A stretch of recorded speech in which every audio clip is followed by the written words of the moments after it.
Okay, hello everyone. Here I want to provide a tutorial on how to add a different shipping address on Amazon on an Android device.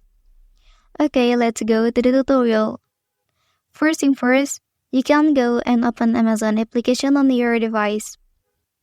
Well, and then here you can press profile icon at the bottom. After that, click on your account. And then here you can scroll down and select your addresses. You can click on add a new address here. Okay, and then fill in the blank with the address information.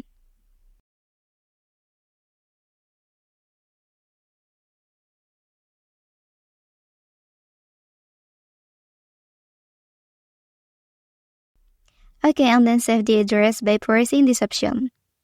Well, that's the tutorial on how to add a different shipping address on Amazon on an Android device. If you are helped by this video, don't forget to like and subscribe to get other information from this channel. Thank you.